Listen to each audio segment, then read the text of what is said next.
پتہ ہے سب سے بڑی بیماری کیا ہے بندے کی؟ خوفناک علامت کیا ہے دل کے بیمار ہونے کی؟ کہ کوئی بندہ بیماری میں ہے اور ادھر ایک بندہ اس کو دیکھ کے خوش ہو رہا ہے.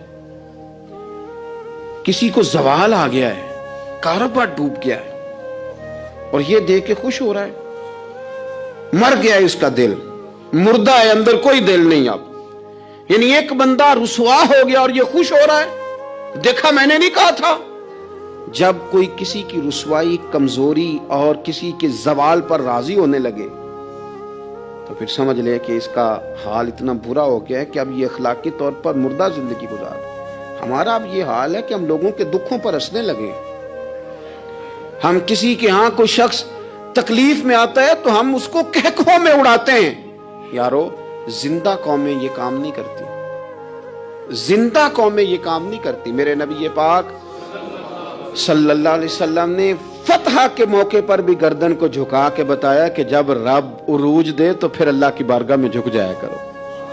کسی شخص کے پتہ ہے ایک حدیث سنو، یہ مسلم شریف میں موجود ہے. حضور نے فرمایا ایک بندہ گناہ کرتا تھا پھر اس نے توبہ کر لی.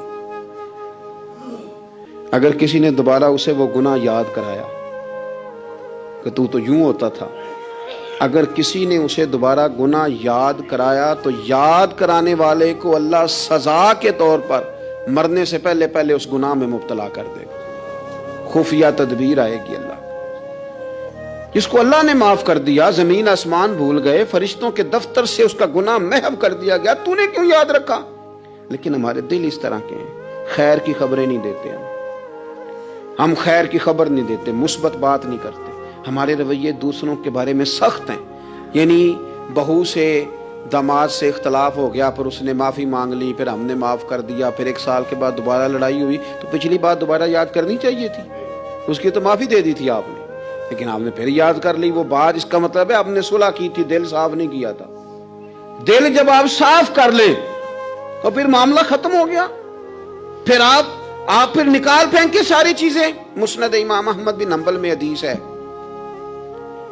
حضرت انس بن مالک رضی اللہ تعالیٰ عنہ کہتے ہیں میں بھی بیٹھا تھا، حضرت عبداللہ ابن عمر رضی اللہ تعالیٰ عنہ بھی حضور کی بارگاہ میں بیٹھے تھے. نبی پاک صلی اللہ تعالیٰ علیہ وسلم نے فرمایا ابھی ایک شخص تمہارے پاس آنے والا ہے، تیاری کر لو، آنے والا جنتی ہے. کہتے ہیں ایک شخص اندر داخل ہوا تو سادہ سا بندہ، داڑھی سے پانی کے قطرے گر رہے، جوتے ہاتھ میں پکڑے یا بغل میں دبائے، وہ آ گیا، حضور سے بات چیت کی، چلا گیا. ہم بڑے خوش تھے کہ کمال نہیں ہو گیا جس کو حضور نے دنیا میں جنت کی بشارت عطا کر دی.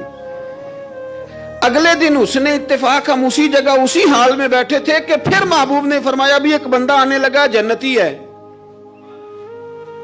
کہتے ہیں وہ بندہ آیا تو دیکھ کے حیران ہو گئے، یہ تو وہی کل والا ہی بندہ ہے. اسی طرح داڑھی سے پانی کے قطرے گر رہے ہیں، جوتے اس کی بغل میں آ کے بیٹھ گیا. تیسرے دن اللہ کی قدرت ہم وہیں بیٹھے تھے، پھر حضور نے فرمایا بندہ آنے لگا، زیارت کر لو، تیاری کر لو، بندہ جنتی ہے. وہی بندہ آیا جو پہلے 2 دن آیا تھا. حضرت عبداللہ ابن عمر کہتے ہیں کہ وہ حضور سے کوئی بات چیت کر کے جانے لگا تو میں اس کے پیچھے ہو گیا.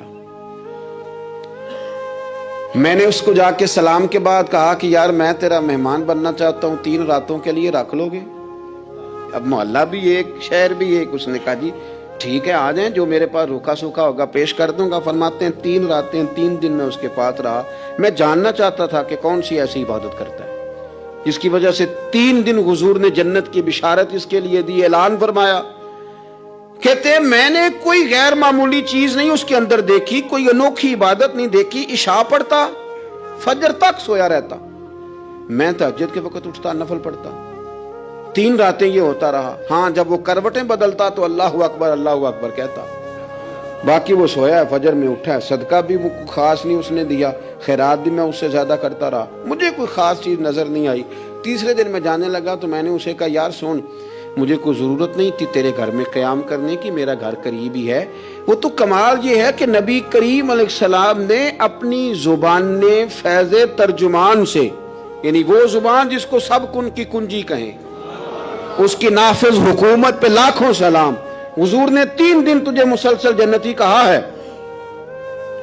میں تو دیکھنے آیا تھا کہ تیرے اندر کوئی عمل ہو تو میں بھی وہ شروع کروں. تو وہ کہنے لگا یہی ہے جو آپ نے دیکھ لیا ہے، فرض نماز ہی پڑھتا ہوں،